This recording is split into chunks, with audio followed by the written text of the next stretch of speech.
Students, सो हम पहले भी अंडरस्टैंड करते हैं कि डेटाबेस का क्या यूज़ होता है, कैसे उसका सिग्निफिकेंस है सिंपल क्लाइंट सर्वर आर्किटेक्चर में।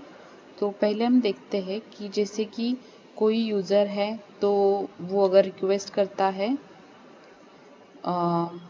जैसे कि कुछ URL टाइप करता है अपने ब्राउज़र में, जैसे कि www.app.com।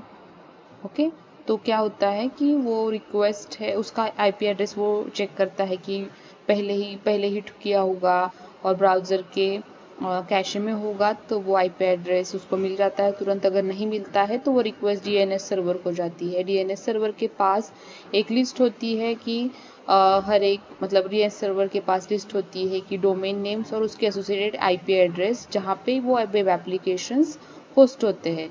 तो रिक्वेस्ट यूज़र से DNS सर्वर के पास गई, DNS सर्वर ने उस वेब ऐप सर्वर का IP एड्रेस सेंड किया यूज़र को। So using this IP address, user का जो ब्राउज़र है वो रिक्वेस्ट सेंड करता है वेब सर्वर को। वेब सर्वर उसको प्रोसेस करके उसका रिस्पॉन्ड करता है। ठीक है, तो वो जो पेज होता है वो यहाँ पे रेंडर हो जाएगा। तो रेंडर हो जाएगा। अभी आप सोचो कि जैसे कि नंबर ऑफ यूज़र्स बढ़ गए और हमने वापस से उसमें एक मोबाइल ऐप का भी मतलब ऑप्शन ऐड कर दिया। ठीक है, ये मोबाइल ऐप है, तो क्या होगा इसकी वजह से कि अभी जितना लोड यूज़र्स का बढ़ेगा तो एक जो वेब सर्वर है उसको हैंडल नहीं कर पाएगा। तो इसकी वजह से ये जो वेब सर्वर्स हैं वो हमें ऐड करने पड़ेंगे, मोर वेब सर्वर्स ऐड करने पड़ेंगे, जिसको बोलते हैं हॉरिजॉन्टल स्केलिंग। तो जैसे कि नंबर ऑफ सर्वर्स बढ़ गए तो क्या होगा कि जो भी यूज़र रिक्वेस्ट का लोड आता है तो ये अमॉन्ग दी वेब सर्वर्स डिस्ट्रीब्यूट हो जाएगा। इसके लिए इसमें एक यहाँ पे एक और कंपोनेंट ऐड हो जाता है जिसको बोलते हैं LB, लोड बैलेंसर।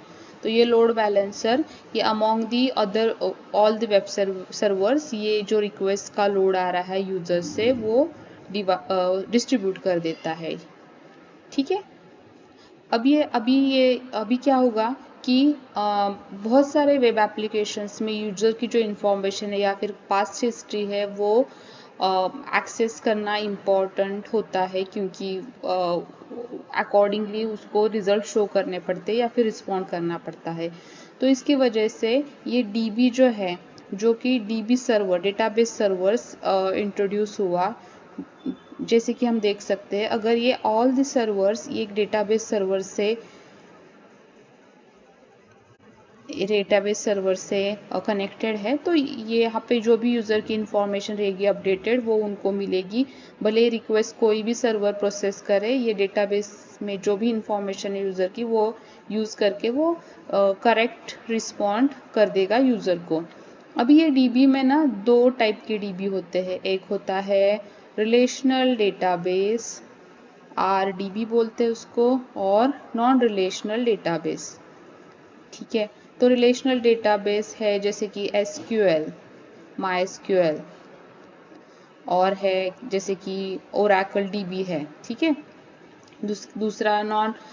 तो रिलेशनल डेटाबेस में क्या होता है कि डेटा जो है वो रो और कॉलम के फॉर्मेट में, टेबल्स के फॉर्मेट में स्टोर होता है, और मल्टीपल टेबल्स हो तो वहाँ उसमें बहुत सारे प्रोविजंस होते हैं, जैसे कि ज्वाइन करना है तो उससे वो प्रॉपर इंफॉर्मेशन रिट्रीव कर सकते हैं। तो जो डेटा जिसमें रिलेशन है, तो रिलेशन है बिटवीन द कॉलम्स और टेबल्स, तो वहाँ पे रिलेशनल डेटाबेस यूज़ होता है। लेकिन जहाँ पे लैटेंसी बहुत इम्पॉर्टेंट है और जहाँ पे डेटा बहुत ज़्यादा यूज डेटा है और डेटा में सिर्फ हमें सीरियलाइजेशन और डीसीरियलाइजेशन परफॉर्म करना है, तो वहाँ पे नॉन रिलेशनल डेटाबेस यूज़ होता है। नॉन रिलेशनल डेटाबेस के एग्जांपल है एरोस्पाइक है, और अमेज़न का डायनामिक डीबी है, अमेज़न डायनामिक DB है। तो ये नॉन रिलेशनल डेटाबेस के एग्जांपल्स है। तो बेसिकली यही है कि जैसे कि स्केलिंग होती है सर्वर्स, नंबर ऑफ, जैसे कि स्केलिंग हो जाती है नंबर ऑफ सर्वर्स की फॉर द वेब सर्वर्स, उस केस में डीबी का बहुत बड़ा सिग्निफिकेंट रोल आता है।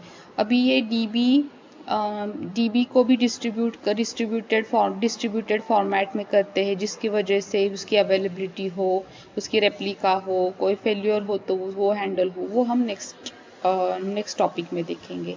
Thank you.